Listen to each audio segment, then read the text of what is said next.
Welcome to the Growers Mineral Conference Call for February 2023.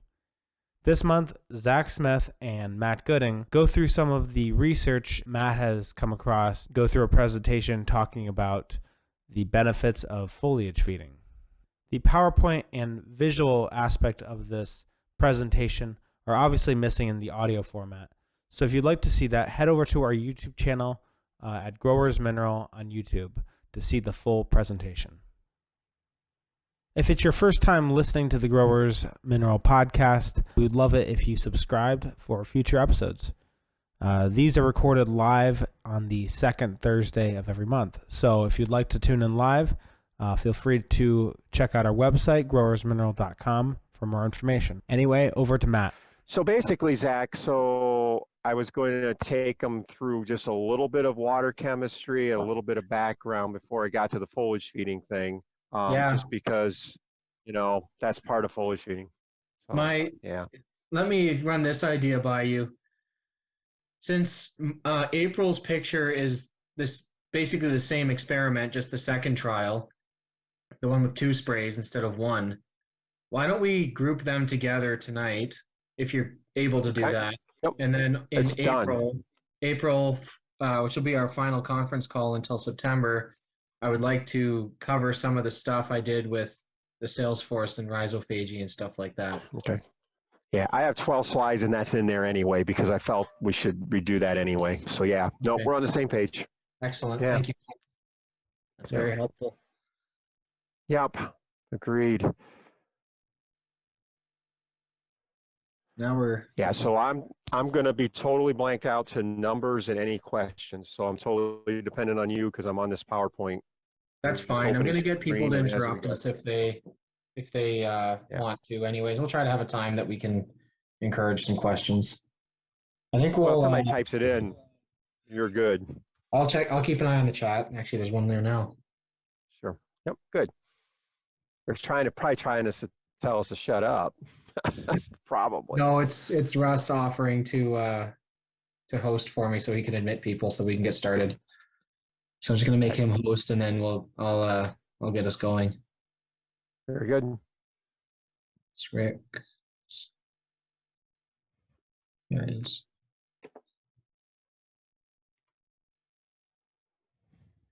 Okay. Welcome everybody. My name is Zach Smith. I'm the product and training specialist at Growers. Also featured on this call is Matt Gooding. He is a DM for us in Ohio, and he's been doing a lot of research, homegrown research for the company and for his own customer base as well. And so, just give me a moment. I have a list of things that I want to, okay. First thing, guys, I put this a little bit into the email and if you read it, which I'm assuming most of you didn't. Moving forward, we're going to be really utilizing the Zoom function of being able to show pictures and PowerPoints and even video. It's just such an excellent way to use this medium for us to share more information and to give you guys a more productive call as well. So with that said, I understand that some of you are unable to either use internet or have access to a smartphone or a computer where you're actually able to view what we're seeing. But I would highly encourage, if you're at all able, to take advantage of that. So one person has gone to a neighbor's on these calls in order to do that. If you have to go somewhere that offers free internet, whatever the case may be, obviously it's up to you, and we're still going to strive to make these calls as productive as we can for those of you who call in on a dial-up phone. But you're not going to get the full benefit if you're not able to view the PowerPoints and such. So we would highly encourage you guys to get on that if you're at all able. I'd also like to apologize for those of you that received the texts. Textedly, which is the application we use to send those out, Textedly and I have a very complicated relationship. And it doesn't like me very much, and it's a mutual feeling. So I apologize. That part of it got deleted and I didn't notice. I should have checked. So I sent out another text about an hour ago with all the relevant information. And thank you for Zach Holmer for pointing that out to me.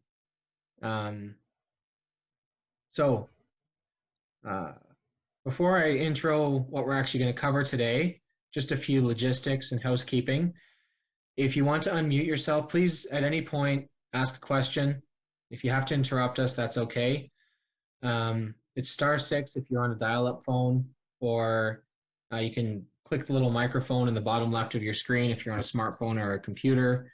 I think there's a control something or other that also, hang on a second. Yeah, I'm not going to figure it out right now. Hit a little microphone. Just interrupt us. We're happy to have feedback and answer questions. We highly encourage it, in fact. And I'll have a time that we'll try to encourage some questions, but please don't be afraid to interrupt. Also, we're kind of switching up responsibilities and stuff around the research group. And so Megan Sims is going to be handling more of the information distribution. So she'll be taking some notes. I don't know if she is for this call, but also if you're interested in getting pictures or the recording or something like that, she is the one to contact. And we'll get her email up in the chat at some point during this call. Of course, you can email myself as well. I'm happy to help you. But Megan is taking that on for us. And thank you, Megan, if you're on here. That's a huge help. Okay, so today we're going to be covering pictures in both February and April of the Growers 2023 calendar. They're both in the same strain of experiments. And so it was to try to see the effect of foliar feeding on both plant weight, be that above ground or below ground portions, and on soil microbiology as determined by the microbiometer. If any of you are new, we've talked about the microbiometer for a while, but it's an immediate in-field or in-house test that gives you a biomass number for soil microbiology. And all that is basically the amount of living tissue. So it's not going to count salt or iron or dead leaves. It's going to count living tissue. And I think that's micrograms per milliliter. I can't remember exactly what the measurement is, but we'll kind of explain what numbers are significant. And also a ratio in percentage of bacteria to fungi. I'll talk about it more probably in April, but basically bacteria, they both exist in all soils, pretty well all soils. Bacteria digest simple carbs more, simple carbs being like leaves, things that are easily digested. Fungi are better at digesting tough materials like woody stems and stuff like that. Both are beneficial to have in the soil, but it kind of gives you an idea. Typically, agricultural soils have a lot more bacteria than they do fungi because most of the organic matter in them is pretty easy to digest, whereas forest soils, where there's a lot more woody species, will have a higher fungal matter percentage. And so he wanted to see the effects of a foliar spray on that, and so we'll be discussing those results. He compared it to several other sprays. The second one was the exact same thing, except it was 2 sprays rather than 1. And so to see if there was any differences from multiple sprays. And Matt's he has a PowerPoint prepared, as you can see on your screens. Again, we'll try to do the best job we can of describing what is there, but if you're able to, in the future, view this in some way, that would be very much to your advantage. So with that said, I think that we're ready for you to get going, Matt. Well, thank you. As I know, this once a month Thursday night calls has new customers and different customers on there. My name is Matt Gooding. I'm a 2nd generation growers user. My dad started with the company in the late 50s as a user and kind of a researcher, did a lot of the original line plots. Became a representative of growers, and Dad turned it over to me, I don't know, 20, 25 years ago now. And so my role is both in serving customers. I too farm here. We do big square bale hay and cattle and corn, soybeans, oats, that whole nine yards. We actually do most of food that we eat too. So we do the whole vegetable crops. That has always led us, I always lived in an environment of research and curiosity, and Dad was always like that, always putting out every check plot you could ever conceive of. And nothing's really changed with the sun apparently. But a number of years ago, growers kind of commissioned me to also do some of the research and educational development, kind of the entry level stuff. Not that I have any special added letters to my name, in that I am not officially educated in any particular area.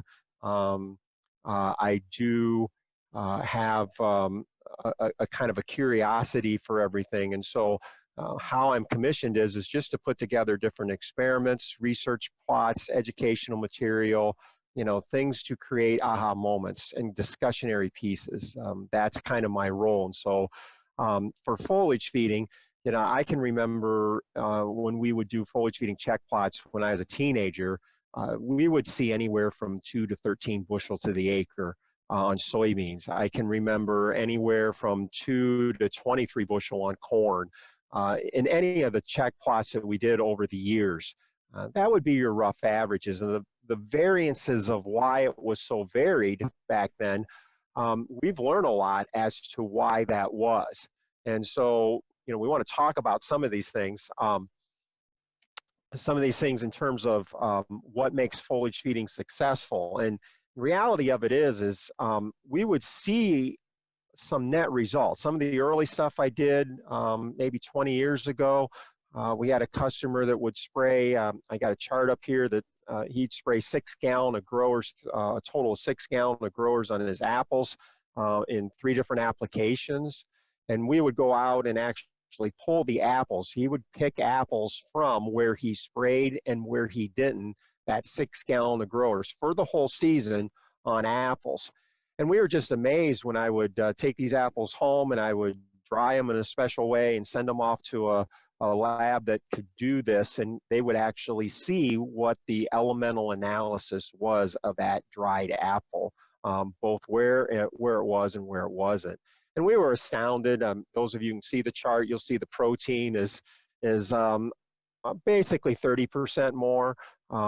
There's almost half again as much calcium, which that's a real big deal in the fruiting industry. To get calcium in an apple, big deal. Phosphate, is probably 70% more.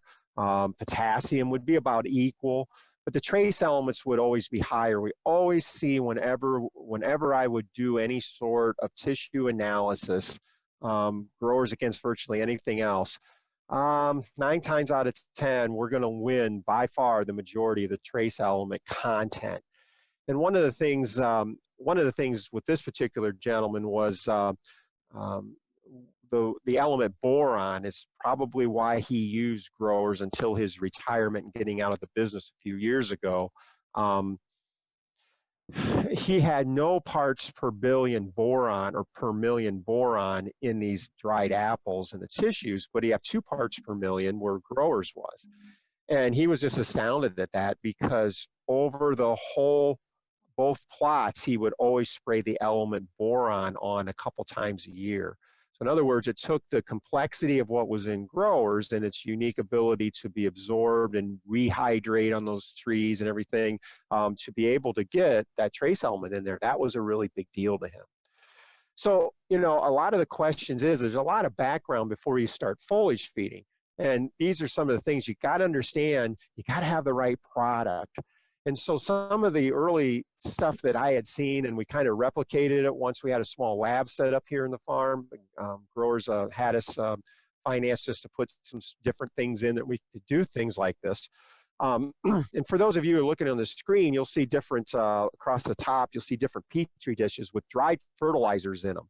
One of them's a 1034O, which obviously that isn't foliage fed, but it was in this particular one. One of them, the second one was like an 11.5, 11.85, like a sulfur foliar feeding fertilizer. It was really popular. I think it's gone now. I found out the other day that it no longer is being made, but it was a big deal to the local co-ops.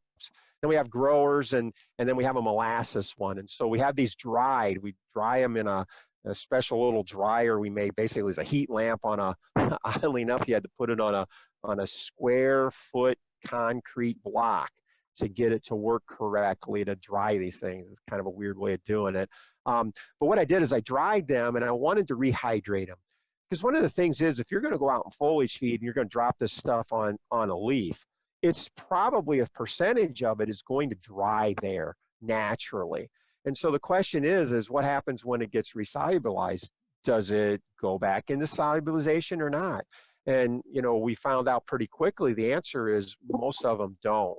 And so across the bottom of the screen, we have, after we tried to rehydrate all these different fertilizers by virtue of a magnetic mixer, you'll see at the bottom we have a few different jars that you can see. A lot of everything but growers did not go back into solution, including the molasses material.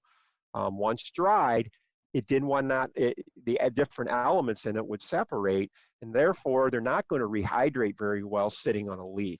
So these are just one of the kind of a simple thing that we had done back then to show the different effects of fertilizers. Now, growers was the only one to go back into solution and stay in solution, which is, again, that's one of the reasons why it becomes a good foliar feeding fertilizer. The other thing too is kind of further enhance that from a grower's point of view, and certainly any one of you who out there have used growers have seen where every now and then if you spill some, you'll see when it dehydrates, it turns white. And so we had taken a full gallon of growers and slowly dehydrated all the water out of it and put it back into a gallon glass jar. And in the pictures we have here, we show, believe it or not, that gallon jar is basically full of what looks like white crystal material. I think everybody was amazed that there's actually that much material in a gallon and that you can solubilize that. So after after the various representatives had seen this, and pretty soon somebody says, well, we think you should rehydrate that. Well, I got around to it 2 years later, and so this is that result. For those of you that said, hey, try that, well, I did it. And I don't know, I did this a while ago. I just kind of forgot about the picture, I guess. Do so many things we kind of forget. But in 2 minutes, we dump the water in. We've got pictures at 2 minutes what it looked like, at 2 hours, at 5 hours, and at 20 hours. And then at 20 hours, we did a small mix because there was still about a third of the mixture that wasn't solubilized. So we stirred it for 30 seconds. We warmed it to 72 degrees, and we added just a little more water to it back in. And boom, just like that, everything went back into solution. So even after 2 years of being dried. So again, you got to understand, whatever you're foliage feeding out there, it's one thing for it to be taken right in if you're doing it like on a dewy day or whatever, but if you're doing it when the dew's leaving or into the evening, you got to remember a lot of this stuff's going to dry. So how well does it go back into solution? One of the reasons, again, growers is one of the few that you can seed by doing it this way. There you go. That's to your advantage. Another thing too is somebody goes, well, just, you know, it's a 10-20-10, it's a hot mix. There's other 10-20-10s out there. So somebody had sent me a brand X. I blotted out what it was here, so I think that's the right thing to do. But we took growers in this other 10-20-10 solution, and you know what? They looked similar. They weighed similar. They had some other characteristics that I do that were similar. So the fun of it, I decided to freeze them.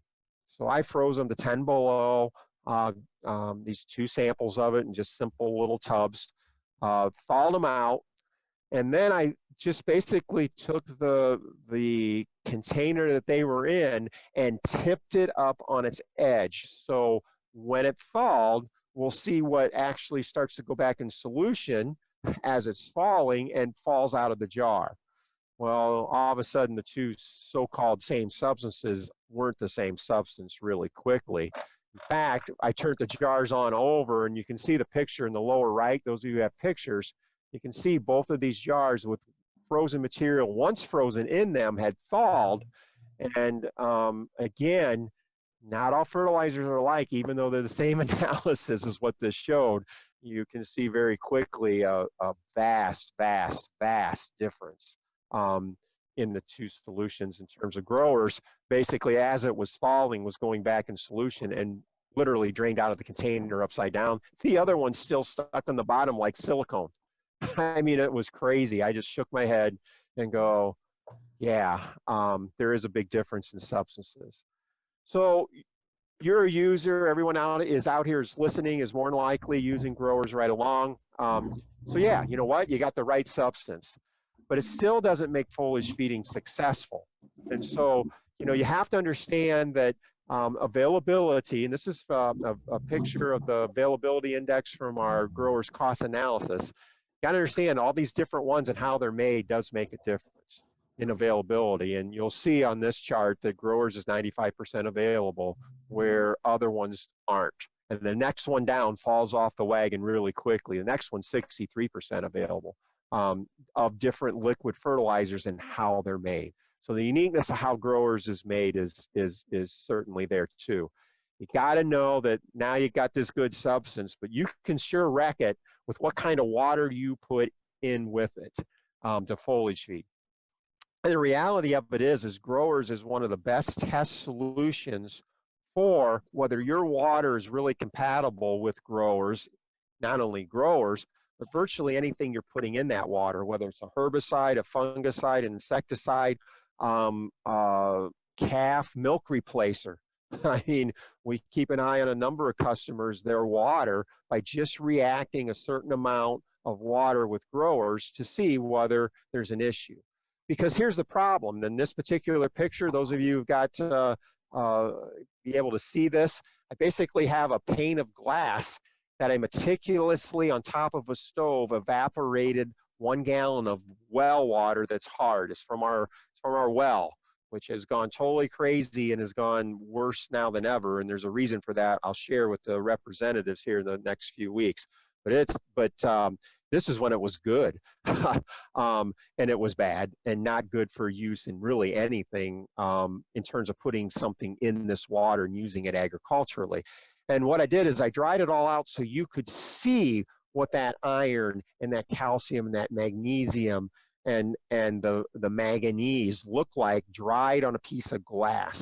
And you'll see various colors and pore color crystallization.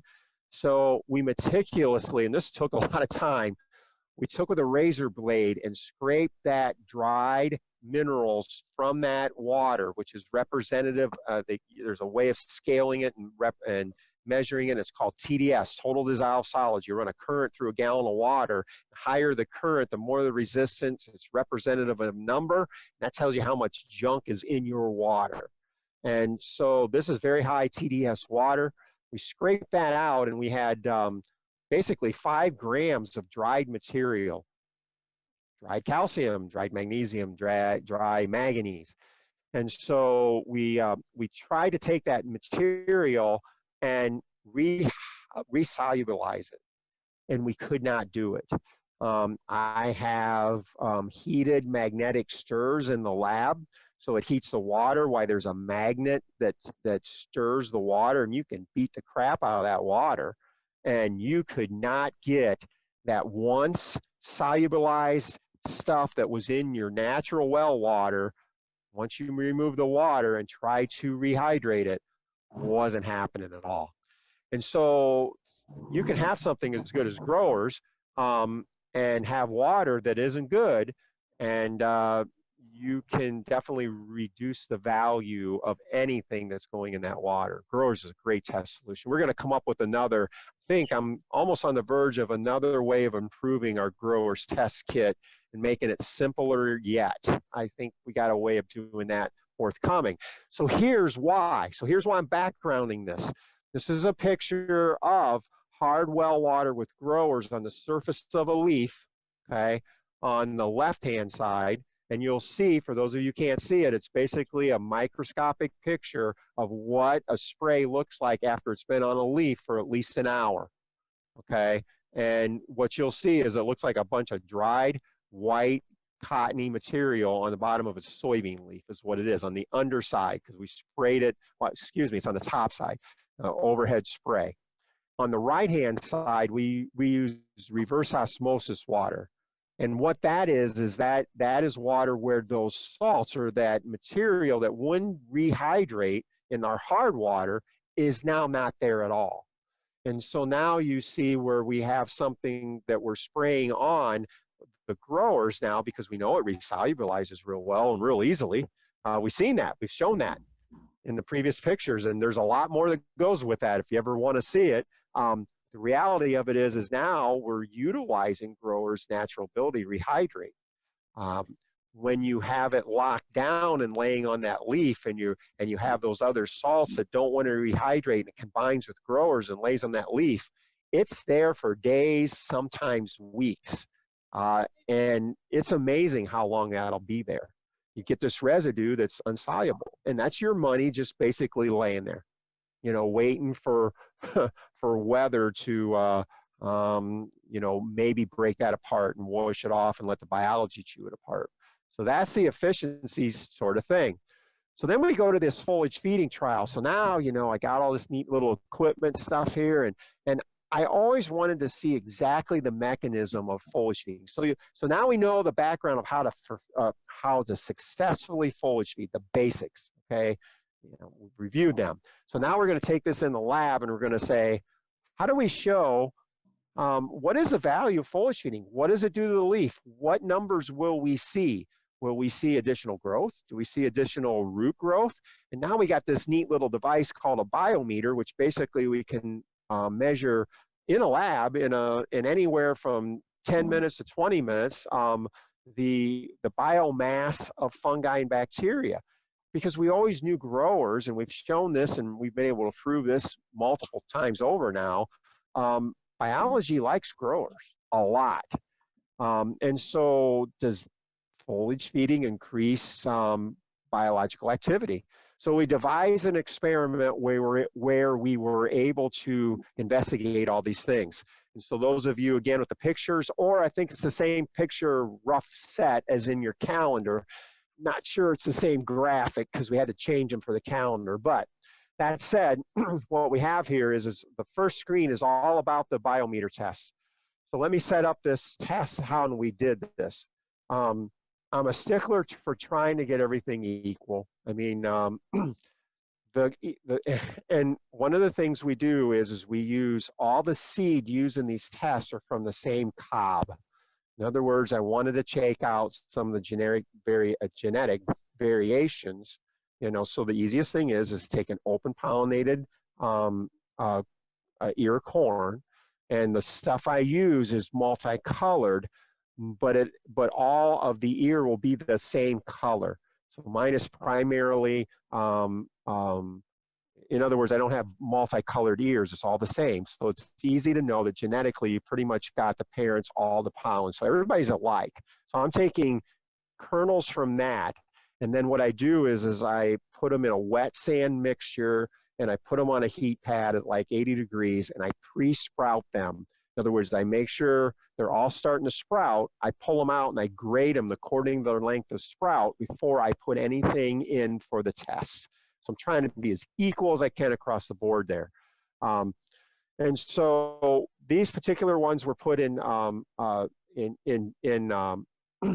soil. I think they were put in equally and started. We had a growers one. We had a 10-20-10 from growers that we got before they put the trace elements in, because we wanted to see that. I also did some 28% nitrogen, because every now and then we have some of our customers put nitrogen in with growers to do different things. And I just wanted to see what would happen on corn with nitrogen alone. And this was, I'll call it off-the-shelf nitrogen, which it was just 28% from the local elevator. And I found molasses. Molasses is a good, bad thing. You have to understand its contents. And so I wanted to kind of spray that on and see what happened, because I was really curious about from the biology point of view, because, molasses is advertised as being a big biological boost, and logic would dictate it is. And then I did a 9-18-9 that in some of my experiments, and guys sending me different stuff, that this 9-18-9 was really was one of the best from a physical point of view in terms of trying to solubilize it and drying it and doing some other physical things, was pretty good. I was pretty impressed with it, but when we started using it on plants, it's never held up. But we did biometer readings on it. We had to, what we did is we only watered these plants once, okay? with pure water. And the reason we only did it once is we had to let them grow as far as they would, and then we had to let them wilt so I could pull the roots out. So when you had to extract them from the vials, you could get the roots where they would fall apart real nice, and that way you could weigh them and it'd be accurate. So they were grown till they run out of water, okay? And that's significant in that, well, I'll point that out in a second. So we had to build a special device to foliage feed it. For those of you who know Zach Homer, I mean, I challenged him because he knows spray equipment, planting equipment, and it's like, hey, Zach, we need to figure out how much spray would come from a 15-gallon total spray, putting in 2 gallons of growers to the acre. How much spray is getting on each plant?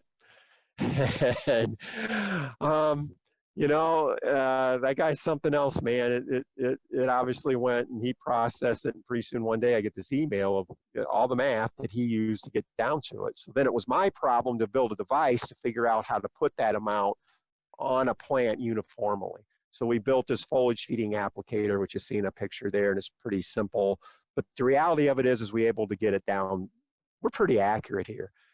The inaccuracy in all this, though, and a point to be made in this is while if you're going out, here's the thing about this whole, I'll tell you the result that blew me away before we finish.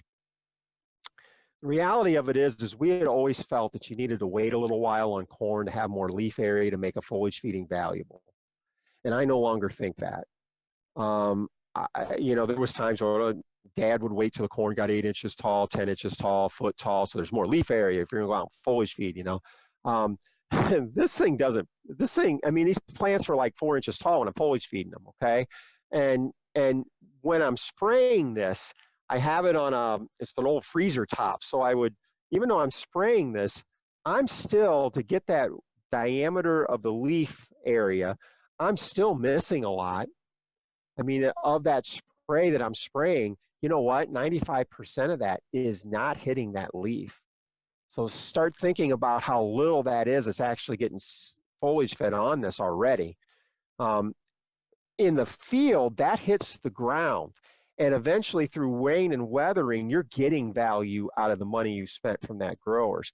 In this lab and how I'm doing this, you got to know it's less than 5% of that, what got sprayed out of that sprayer and this applicator I made is going to nowhere land. Even the stuff that's hitting the soil in the vial is never getting watered down. So understand how shocking this is to me to get these results. So we did this biometer number. These biometer, again, these numbers are comparative. 286 for growers, all the way down to 141 for the 918-9. So almost half of the biological activity from that foliage feeding twice, okay, from the growers over just the 918-9. Who came in second was the 10-20-10 with no trace elements. Third was the molasses. Last was the 918-9 nitrogen. Those two followed up the rear, 28% nitrogen. So that was how we did this. Now, your other picture there, and this is the graph that I think shows up on their calendar. For those of you looking at calendars, those of you who are looking at the screen, you'll see that we took it a step farther and we were able to harvest the roots because we're letting them dry up, the whole plant dry up. So we pulled out the roots and we dried them and we weighed them also. Again, the root mass of the growers was significantly higher over that of the 918-9, almost double again. I mean, I was blown away. The molasses, again, everybody thinks it's going to bump biology so much. Well, didn't show that on the biometer. Growers produce more biological mass than molasses did. And so the root system was fairly light on the molasses. Same thing with the 28. And the growers without the trace elements added. Now this is at manufacturing. Growers doesn't sell a non-trace element growers. Don't go there. This was just to show the value of trace elements. And again, that was second in terms of weight of roots. We also weighed the above ground parts too. Again, the growers and the no trace growers came in second. The 28 nitrogen on the above ground was just a little bit better. And you know what? That's not surprising because that tends to be, we all know how nitrogen greens things up and makes things bigger, even though it's not necessarily showing up down below. And so we kind of had to kind of chuckle about that a little bit. And the molasses in 989 are a distant fourth and fifth on all of this, with the molasses coming in the lightest of the above ground parts. Even though if you really look at the wilded stuff, and I know you're looking at the wilded part of it, size-wise, they didn't look a whole lot different. So I wanted to do it again. Obviously, I wanted to double blind this because I was astounded. Come on, you guys, think about this. I mean, think about how little is hitting this. We are mimicking field spraying here, basically 4-inch tall corn, and we're seeing these results. You know, I was flabbergasted. I just think this I was blown away. So I wanted to do it again just with one spray and see, you know, well, because we had two, you know, not a lot of guys are going to want to go out and spray their corn, and I'm using corn here, but, you know, to get out and foliage feed twice, some people just doesn't happen. So am I still getting a benefit, or do you need two of them to get these numbers? So this is the April one in the calendar. For those of you who got calendar, you want to flip to that. And again, basically 2 gallons of the acre and 13 gallons of water. So you're spraying 15 gallon total. We're mimicking it right down to on a per plant basis, the amount of water that would be being sprayed over this plant, okay, to the best of our ability. And so we did it again, and sure enough, growers on the biometer number with one spray, you know, we are increasing that by almost 25% over the check, which was not sprayed at all. Just the biomass with one spray. Really taken aback by this, and all the other numbers were positive to the whole package of GMS with the trace elements and everything, foliage feeding once. Now we did the roots, and we pulled the roots again. And again, the roots pretty much showed what ended up being growers having the higher weight of them all also, along with the stem, of course. So did I expect this? No. To this degree, this really takes me aback. But in a lot of ways, it makes sense from what we've seen before we were able to do such a trial like this. I mean, I've had customers go out and foliage feed almost 3 gallons of growers on their hay and harvest it 24 hours later.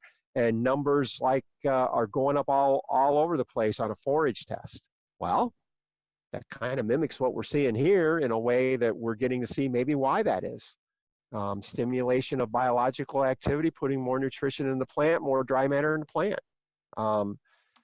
So foliage feeding is really effective, but you have to follow some pretty good rules. You have to have a product that's pretty good at it, and it certainly looks like growers is pretty good at it. I think we've proven that redundantly now. We've done it for all these years and have all the data back from when they started from field trials, but now we can actually see maybe the mechanism of it. But the reality of it is some of those wider numbers that we got back when I was a kid and Dad was testing, the reality of it is that was because we weren't really paying attention to that water quality. And it's something that has to be emphasized. And we have done here at Growers, we do a lot of different education on water. We've created a lot of materials, test kits that the representatives have, and the ability to kind of understand what's going on. You need to follow them. The reality of it is if it doesn't show your water's good that you're using, it works with growers, I'm going to tell you how many other things you're putting in that water, agriculturally speaking, is not working to its full potential either. And so we have, again, a lot more different things that we're going to be working on. So there's the whole layout. For those of you looking at pictures, I can back up from here and show some if you got any questions on it. We have Jim Albeisen out there floating around. We have Zach Smith that may have some questions and have some comments on it. And hey, any of you, jump on here and let's talk this through a little bit. Before we Just briefly before we get into questions, Rick Boble has asked if he can speak up about something. So I'm going to do that now. Rick, if you could unmute yourself and go ahead. Hey, Zach, can you hear me okay? Yeah, I can hear you just fine. Cool. Hey, Matt, really enjoy what you're talking about tonight, but I just was thinking back to when, we had our first conversation, however many years ago. We started talking about you doing some independent research. In my recollection on this was, and for me, this was kind of the interesting part, is that conversation about you doing research was not really based on how much more fertilizer can we sell. It was really just based on let's look at some things that we haven't had time to look at, and let's research some things that could be of interest to people. And it was never about let's see how much we can increase our sales. And that's kind of the sense of where this is kind of going. Now, I think it's benefiting kind of what we want to do as a company, but I really think it's just about making more information available. So I just wanted to, thank you for kind of carrying this through, because I think the information is fantastic. It's like I said, it certainly benefits the company, but I think it's really good information that people are not getting anywhere else. So hats off to you. So. Well, I appreciate that. And I've said, for those of you customers out there, I mean, my dad got, I'll use the word crucified, I guess, about, how little he was using and how this farm was only going to raise trees in 5 years and everything. So, as I've told Rick, I got a little bit of a, have at it type attitude. I mean, I can't tell you how many agronomists said that we're failing and you're wrong, and it's you're using Lazarus oil. I mean, and I had to watch my dad take a lot of abuse, and a lot of the representatives out there. And if you're a customer, you're working with these representatives, their dads, a lot of them are second generation doing this, and they had to watch their dads take a lot of heat. And so they know when they see this stuff, it's like if our fathers and those who started this company and went through this could see this stuff, especially the developer growers, the Octagians. Can you imagine the smiles and the education addition we would get from this and the stories? I mean, I think about that the whole time I'm doing this stuff, you guys, and it is humbling. It's humbling. Back to you, Zach. Thanks, Rick, and thanks, Matt. And I know, like, I'm sure Matt has said this before, but a lot of this research, like each individual trial doesn't always yield results that are marketable, I guess you could say. They might not work out in our favor, which is fine. Our purpose here isn't to only publish results that show how great growers is. Or they just might be statistically insignificant, not show enough of a difference to really matter. But that's, like Rick said, our kind of our point in this is not just to sell more fertilizer. It's to actually kind of build up an argument for our whole program, and do that by showing through these experiments and, of course, through decades of anecdotal evidence with our customers, the various aspects of the program and how they work and why they work. And so not only have experiments like this shown, like this one, that foliar feeding does make a difference, but it then gives us an opportunity to go into the why. Why does foliar feeding make a difference, and what are we seeing? I wrote an article, or a couple of articles, I don't recall, for the latest solution on this experiment. And something I kind of homed in on in the article was kind of the why would foliar feeding be affecting soil microbiology? Nowadays, most people would probably at least be willing to consider why that is. They're not going to dismiss it outright like they used to. But it's still an important question. By what mechanism is foliar feeding affecting soil microbes? In a couple of months, I'll be doing a very large and in-depth presentation on all of this microbe stuff. So please tune in then. That'll be April. But basically, microbes feed on soil and they feed on things provided by the plant. And so the plant usually provides sugars, but because microbes can both operate in the rhizosphere just outside of the roots, but also inside of the roots. I believe that they also can access whatever is applied to the crop, especially if it's something like growers that very easily moves through all of the tissue of the plant pretty quickly. And so I think that we're seeing general increase in health of the plant, which means that it's able to better feed the microbes, the starch. But I also think that the microbes are benefiting directly off of what is being applied. And I think you can see that from the 9-18-9, and the 28, which had generally negative effects on the microbes. Certainly part of that could be explained by the plants not doing as well, but I don't think the difference in how the plants did is enough to account for the difference in the biometer numbers there.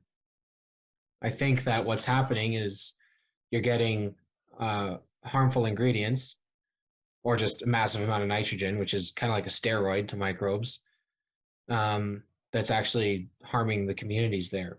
And in the past, Jim has talked about, he calls them beneficial and non-beneficial communities. I prefer, not that there's anything wrong with that, but I prefer directly beneficial and indirectly beneficial, because they all serve some kind of purpose in the soil. The question is that purpose going to directly help the plant in terms of nutrient feeding, protection from disease, and so forth, or indirectly, such as breaking down heavy metals and harmful substances?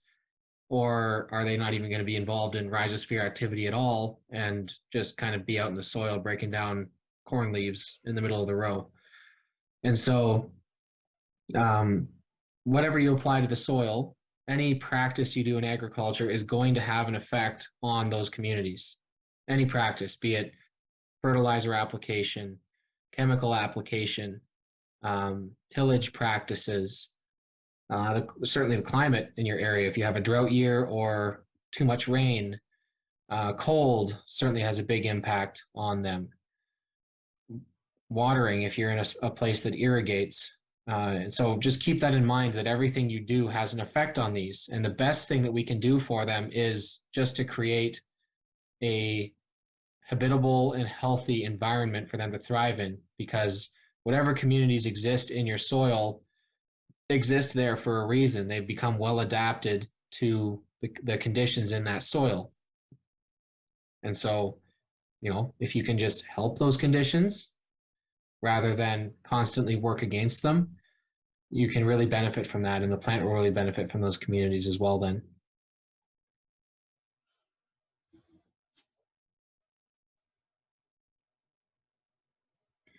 All right, so do we have any other questions? Feel free now to pipe up or to type something in the chat if you're able to.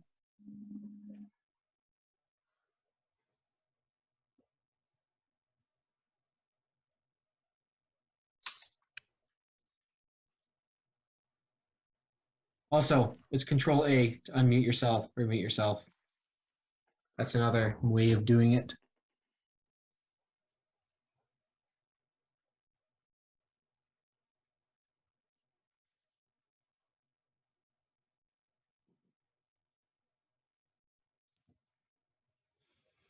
There's 48 people on here and we don't have one question.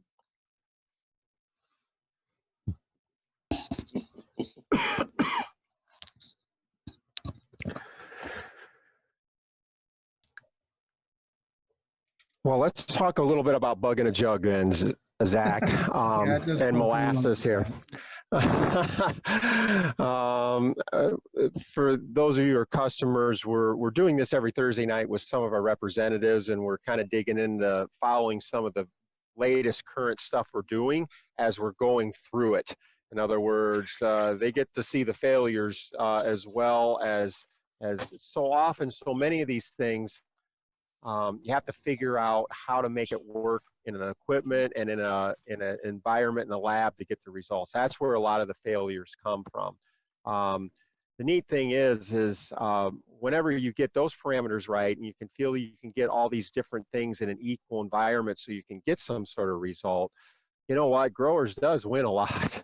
There's very little it doesn't, or show a very positive result no matter how many times you do them.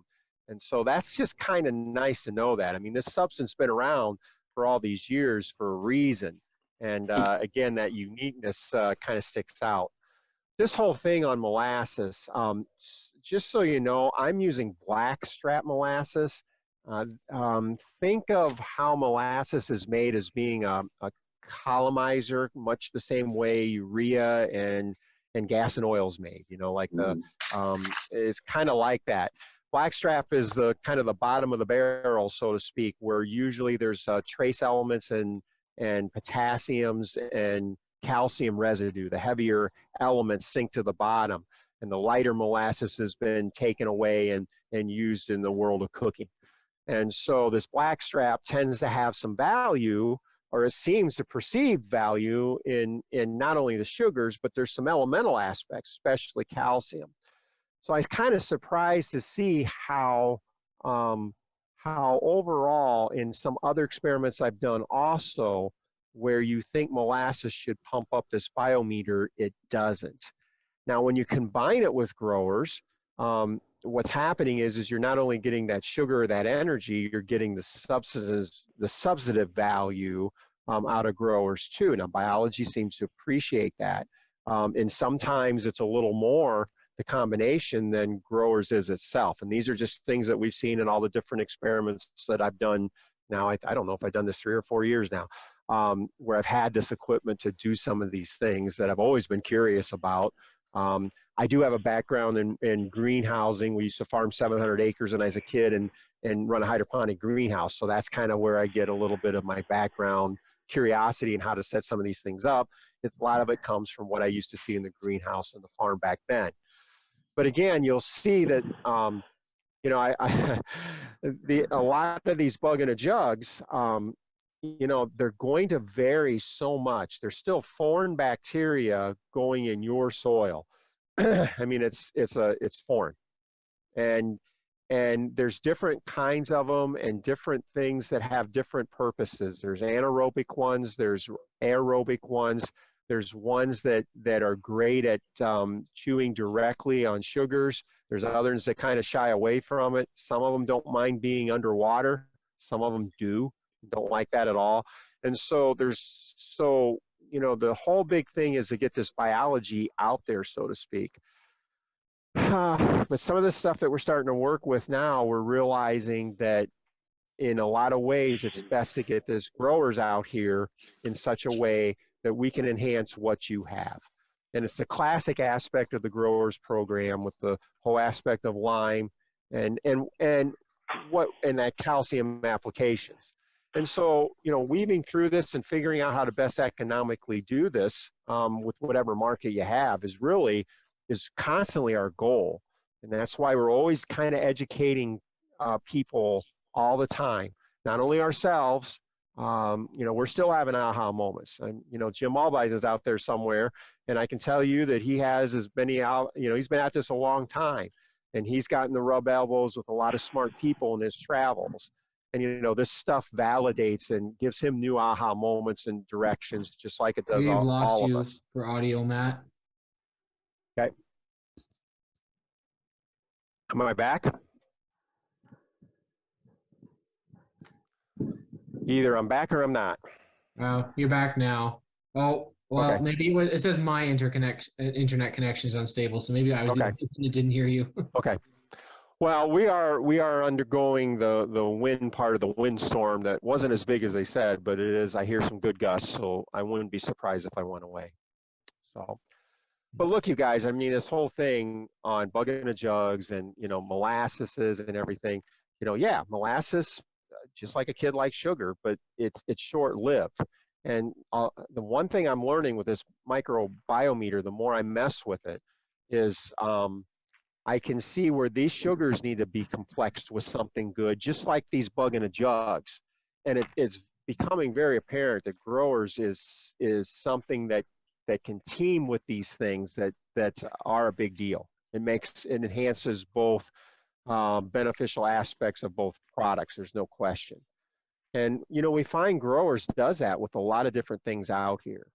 And so our direction and a lot of the things that we're doing is to kind of show this. I mean, growers is a base nutritional solution. It's foundational. foundational in virtually anything that you grow. It's foundational in an animal environment for the cattle. I mean, we have cattle here. It's foundational nutrition for them. That and a little bit of white salt. I mean, that's all we have as a mineral source. And so that base nutrition is working in all these other things. You see all these things come and go. I mean, Dad messed with biology products 40 years ago. I think I was barely, well, heck no, it had to be 45 years ago. I think I was a mid-teenager back then. And, you know, all these products and the same thing that you're seeing now. I got the best bug in a jug thing. There was a period of time back in the late 70s and 80s that was raging also. And it was gone. All those companies were gone, and we're back. Back then when we messed with it, the only time that we felt that they were at best was when they were combined in with growers, is maybe they paid for themselves a little better. And I don't think it's going to be any different this time around. The only difference is our soil microbial environment it's probably in worse shape due to just age of soil, the way we abuse it, chemicals and such. Probably we have a little bigger hole to come out of, so to speak. There's a whole bunch of stuff going raised here, Matt. Got a question from the chat. It's about your the apples slide that you showed at the beginning, and he's asking what the base saturation in the soil was for calcium, or if it was 85% basically. But if you know that, like, how do you put any? Okay. By soil tests, I do not know that. Did they add a high calcium lime in that? Yes, they had done that. Was this mature enough when this was taken? In other words, with that, obviously, when you spread it in a orchard lime, you know, you are 100% dependent upon weathering to get it down through the soil. So the question was, and I didn't record this, I was too young and dumb, in terms of, was that calcium on long enough to get through the profile to make a difference in this? Don't know. Don't know that. Why you're asking that question, whoever answered that brings along a small tangent. You can have some, let's say if you're a tomato grower out there, in some of these varieties, and it works with corn and it works with a lot of these fruits and vegetables. A lot of them, as younger roots take up calcium better than older ones. And like a classic aspect is a tomato. A lot of the modern day tomatoes, once they get and set so many sets of fruit, they no longer put on any more new roots. So you can be sitting in all the calcium in the world. You can be sitting in 85% calcium. And because of the plant's genetic makeup, they're not putting out any more new roots when they need it the most. They need the calcium the most. They're the ones, the young roots are the ones that take the calcium up the most. You can get some sort of calcium deficiencies. That's why I always tell people who are raising tomatoes to always have a few heirloom varieties who don't have that genetic limitation. So if you're having some sort of blossom end rot, you can determine it. You can determine whether it's lack of water or lack of calcium. And therefore, sometimes a physical calcium spray would be necessary. But it's hard. I've never seen it necessary in anything heirloom, simply because of that genetic fact. And so in trees too, one of the biggest arguments I have, and I never got the answer. And I had a customer, we lost him here, dear man, and he knew all the genetic people in the tree industry. And I always ask, I said, what do these grafted trees do? What do these new variety trees do? Do they grow new roots, you know, throughout their life, or do they not? Never got an answer. Can never get a good answer on that. You know, whereas adding calcium makes a difference. But understand that in the presence of enough calcium in the soil, adding foliar feeding, that phosphate bond, there's a little bit of calcium in growers, like attracts like. In this particular chart that you see, yeah, we did add calcium. That's a big deal. It was a big deal to him too. But boron also is a big deal in a fruit tree to simulate calcium, and he's seeing that 2 parts per million versus 0. That's why he bought growers in the future. So hope that answers your question.